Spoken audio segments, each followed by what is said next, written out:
दोस्तों ये पुतला इस आदमी के ऊपर नजर रखा हुआ है और इस आदमी को इसके बारे में जरा सी भी खबर नहीं है। थोड़ी देर बाद ये आदमी फर्श पर खून की बूंदे देखता है और उसे पता चलता है कि ये खून कहीं और से नहीं बल्कि इसके माथे से गिर रहा था। फिर तभी उसके मुंह से धुआं निकलने लगता है और अब उसको पता चल गया था कि कुछ तो गड़बड़ है और वो डर कर वहां से भागने लगता है कि तभी उसके सामने वही पुतला आ जाता है और उसको मार डालता है। दूसरी तरफ इस आदमी के साथ भी सेम यही होता है। इसके भी मुंह से धुआं निकलता है, इसका भी माथा फटता है और उसके बाद एक पुतला आकर के इसकी जान ले लेता है। अगले दिन डिटेक्टिव क्राइम सीन पर आते हैं और जांच पड़ताल करने के बाद उन्हें पता चलता है कि ये दोनों पहले साथ में एक फैक्ट्री में काम किया करते थे और एक साल पहले इस फैक्ट्री से अचानक से एक औरत गायब हो गई थी। दोनों जन फिर उस फैक्ट्री के लोगों से पूछताछ करना शुरू कर देते हैं और जब इस बंदे जॉनी से बातचीत करते हैं तो वो कुछ बताने को तैयार नहीं हो रहा था। फिर जब रात में जॉनी काम खत्म करके घर जा रहा था कि तभी उसका माथा अचानक से फटने लग जाता है और वहीं पर ही वो पुतला आ चुका था। अच्छी बात ये थी कि उसमें से एक डिटेक्टिव जॉनी का पीछा कर रहा था तो उसे थोड़ी देर के लिए दरवाजे पर नमक डाल करके वो उसे बचा लेता है और उससे पूछता है कि अब सच सच मुझे इसके बारे में बताओ, आखिर ये सब चल क्या रहा है।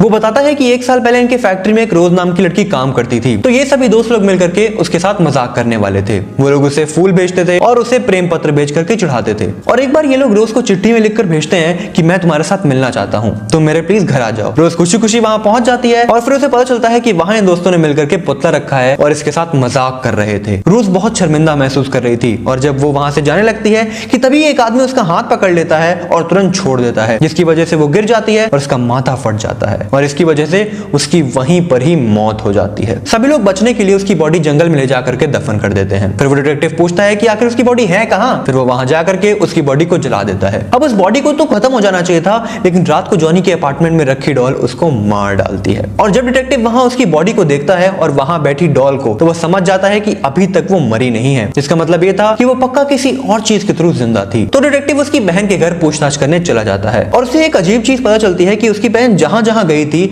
वहां वहां ये मर्डर्स हुए थे, जिसका मतलब ये था कि रोज की बहन के पास रोज की एक ऐसी चीज है जिसके थ्रू वो खुद को जिंदा कर रखी है। तो वो उससे पूछता है कि आखिर तुम्हारे पास ऐसी रोज की कौन सी चीज है जो अभी तक तुमने अपने पास लगा रखी है। फिर वो बताती है कि जब मैं 16 साल की थी तब रोज ने मुझे अपना किडनी दिया था, बस यही एक रोज की निशानी है जो मेरे साथ अभी तक है। फिर दोनों डिटेक्टिव उसकी बहन को लेकर किडनी ट्रांसप्लांट करवाने जा ही रहे थे कि रोज वहां आ जाती है और उनमें से एक डिटेक्टिव को कार से ठोकने की कोशिश करती है। वो दोनों तो बच जाते हैं लेकिन बेचारी रोज की बहन को चोट लग जाती है जिसके कारण उसकी वहीं मौत हो जाती है और उसकी मौत से रोज भी खत्म हो जाती है।